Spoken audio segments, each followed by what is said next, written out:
E aí pessoal, sejam muito bem-vindos ao segundo vídeo do canal. Eu estou muito feliz que você está aqui, espero que você esteja num lugar confortável, espero que você esteja acomodado para assistir esse segundo vídeo. E antes de começar esse vídeo, eu gostaria de agradecer as pessoas que compartilharam, as pessoas que dedicaram seu tempo para falar um pouquinho comigo, porque eu vou confessar para vocês, eu fiquei bem surpreso com a quantidade de pessoas que comentaram e que interagiram com o canal, pessoas que encorajaram o canal, que gostam da ideia. Eu acho que por dois fatores. Pelo fator que as pessoas realmente querem saber um pouco mais sobre TDAH e outras neurodivergências, o que é muito bom. E o segundo fator que realmente parece que as pessoas estão interessadas em buscar mais conhecimento ou buscar áreas que talvez não estejam tão, como posso dizer, não estejam tão claras nas cabeças das pessoas. E eu acho que, de fato, quando eu falo sobre, ou quando eu vejo um pouco sobre, tirando numa parte mais, igual eu falei no outro vídeo, né, uma parte mais de ciência, de tratamento, né, que eu acho que parece que as pessoas sabem mais do tratamento do que os sintomas em alguns momentos, eu acho que as pessoas precisam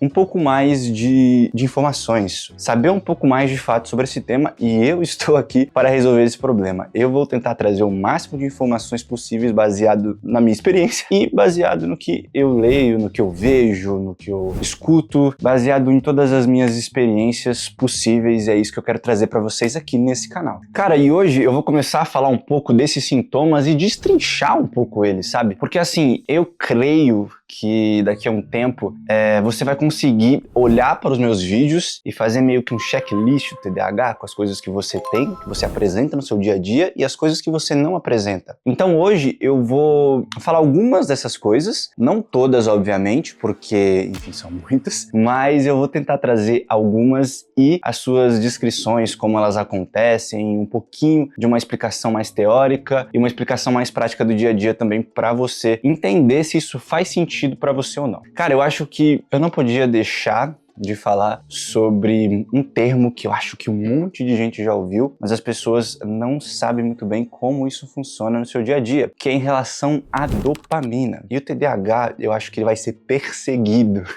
pro resto da vida dele por esse nome. Porque é justamente a dopamina. Primeiramente, o que é a dopamina? Cara, a dopamina é basicamente um neurotransmissor. Aí tem vários tipos de neurotransmissores, mas eu vou falar da dopamina porque ela basicamente é o neurotransmissor da recompensa. O que quer dizer isso? Cara, nós TDAHs, a gente sempre quer uma recompensa muito imediata, uma recompensa muito rápida. Nós temos muitas dificuldades. Eu sei que isso não é uma coisa particular do TDAH. O ser humano, de um modo geral, com o advento das tecnologias, com o advento da internet, se acostumou a querer recompensas rápidas, ou seja, não se esforçar muito e não esperar muito tempo para vir um resultado de algo que ele quer. Só que o TDAH ele tem uma coisa muito alarmante, que a frustração dele parece que é muito maior, porque esse nível de dopamina no cérebro dele é muito baixo, ele tem níveis muito baixos desse neurotransmissor, o que faz com que a gente se frustre com muito mais rapidez. E aí você começar alguma coisa e se frustrar rápido, o que isso quer dizer? Frustrar com intensidade. Você não vai mais continuar fazendo aquilo. E é isso que acontece muito com a gente, cara. Nossa, acontece demais com a gente. Por isso que você ouve falar, ou se você não ouviu, vai estar ouvindo agora, que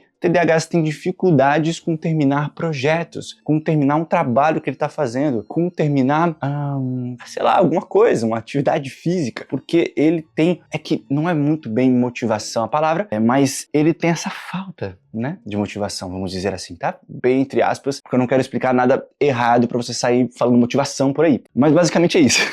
Basicamente é essa baixa dopamina. Mas aí a gente faz o quê? A gente simplesmente não começa algo, ou começa e para no meio, ou simplesmente entrega um trabalho, entrega algo que precisaria, que você já tinha 3, 4 meses para fazer, só que você vai fazer no último minuto. Você vai fazer na noite seguinte da entrega desse trabalho. O que é uma coisa muito ruim, porque não é que a gente faz na última semana, na última noite e fica tranquilo no resto dos dias. A gente fica ansioso, a gente pensa sobre, mas a gente tem essa trava, esse congelamento para iniciar as tarefas. E isso é muito ruim, parceiro. Muito ruim mesmo. Pensa demais em tudo. Custo. Cara, a segunda coisa que acontece com o TDAH é basicamente... Tem um termo em inglês que chama overthinking, que é pensar demais, exagerar em pensamento. E tem outro termo em inglês que se chama overwhelming, que é justamente a fadiga que acontece quando você pensa demais. Então, esses dois termos estão correlacionados. E por que eu tô falando desses termos? Porque nós, TDAHs, temos isso. Nós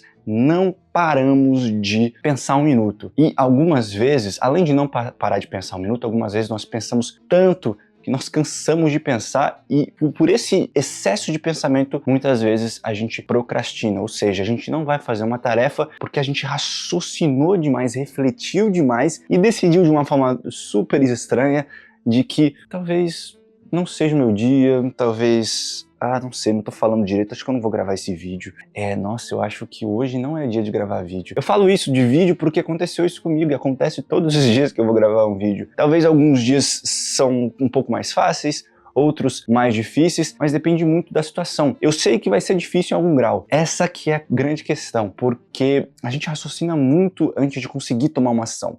Então, naquele momento que a gente poderia estar tomando uma ação, no meu caso, pegando o tripé, pegando a câmera, ajeitando a luz, a gente pensa demais. Um exemplo um pouco mais simples, um pouco mais rotineiro do que gravar um vídeo, é ir para o mercado, para a padaria ou para algum lugar que você precisa, enfim, comprar algo imediato. Talvez, não só pela preguiça, mas talvez junto com a preguiça, você raciocine demais por vários fatores que podem acontecer externamente, ou seja, lá fora. Porque o TDAH também é introvertido, o TDAH também tem uma baixa autoestima, o que significa que ele sempre acha que as pessoas vão perceber o quão, sei lá, desleixado ele acha que ele tá, ou o quão, nossa, hoje acordei assim, horrível. E ele sempre acha que todo mundo sem exceção, vai perceber aquilo que ele está percebendo no espelho, ou que ele acha às vezes que está percebendo. Então é uma coisa muito difícil, ele fica raciocinando, racionalizando, refletindo sobre isso o tempo todo. Eu creio que você que tem TDAH deve ter passado ou passa por isso, então é um dos sintomas chatos que a gente tem e que também fazem parte do TDAH. Então agora, se você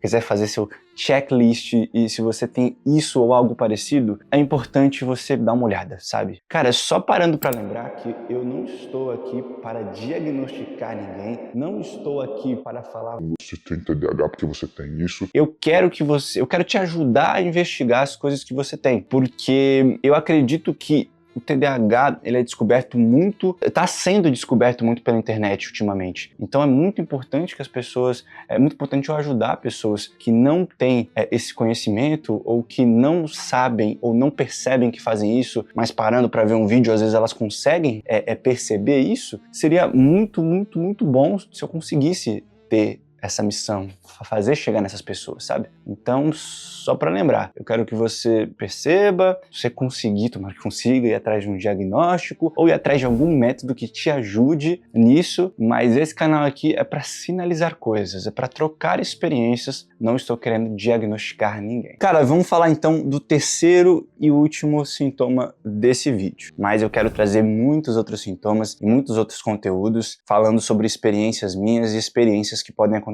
com você também. Cara, um outro sintoma que acontece comigo muito, uma outra parte ali que engloba o TDAH, vamos dizer assim, eu creio que seja a disfunção executiva. A dificuldade de executar, planejar, organizar coisas. E por que eu dei uma ênfase muito forte para essa parte? Porque a minha vida foi toda resumida nisso, infelizmente. Seja na escola, seja no trabalho, seja em relacionamentos, seja em qualquer coisa que esteja relacionado com organização, com se planejar, com antecipar algo e me organizar para aquilo, me preparar, sempre foi muito difícil. E eu sempre achei que eu tinha algum defeito de fábrica. Eu sempre achei que alguma coisa estava errada, porque eu sou uma pessoa com tanta dificuldade para fazer esse tipo de coisa? Por que isso não é natural para mim? Por que eu não consigo só chegar lá e fazer? A gente tem essa disfunção executiva, ou seja, organizar pra gente é muito custoso, é muito difícil. Então, como a gente está sempre desistindo de projetos, ou como a gente está sempre fazendo várias coisas ao mesmo tempo, é muito difícil, às vezes, organizar essa coisa. Porque muitas vezes os nossos gostos, as coisas que a gente está a fim de fazer, ou as coisas que a gente está fazendo por certa obrigação, né? Seja trabalho, seja você que está na escola, faculdade, ela sempre muda e nunca tem o mesmo padrão, então é muito difícil organizar algo fora do padrão. E a nossa mente, ela é confusa, né? Nossa mente está cheia de pensamentos ali que não necessariamente são conexos e tem uma ordem cronológica. Então é muito difícil, principalmente, organizar coisas em ordem cronológica quando seu pensamento não está nessa ordem, sabe? É como se você tivesse que fazer o contrário do que está aqui. E é muito difícil. Lutar contra isso, principalmente quando você não sabe sobre isso, é muito difícil. Porque agora que eu sei sobre isso, estou começando a lutar, mas não quer dizer que estou conseguindo perfeitamente. Estou conseguindo, mas não perfeitamente. E isso é uma das coisas que às vezes me aborrece um pouco, e aí vem a frustração. Então é sempre uma questão de luta e de entender o que está acontecendo com você e que, é o TDAH que está agindo agora, então vamos lutar contra ele. E cara, é isso. Não tem muito o que fazer. Chorar. Mentira, tô brincando. Assistir o canal. Assistir o canal é aqueles que fazem a propaganda no meio no meio da fala. Cara, então é basicamente isso. Eu tenho muito problema com gerenciamento de tempo, que vai ser um tópico que eu vou falar num próximo vídeo. Me lembrem disso, inclusive. Deixem nos comentários aí. Ou me lembrem de alguma forma, quando eu postar alguma coisa aqui. Porque, enfim, eu tenho muita dificuldade de gerenciar o tempo. Então eu nunca sei se eu faço um vídeo longo, se eu faço um vídeo curto. Às vezes eu acho que eu fiz um vídeo longo, eu fiz um curto e vice-versa. Enfim, mas eu gostaria de agradecer mais uma vez por você estar aqui. Muito obrigado mesmo por você ter participado desse vídeo, por você ter visto primeiro e principalmente por você que me encorajou. Porque quem é TDAH ou quem conhece sabe o quão é difícil continuar num projeto. Sabe que a gente começa um monte de coisa e depois vai jogando de lado e não termina nada. Então, muito obrigado por isso. Até o próximo vídeo. Tchau!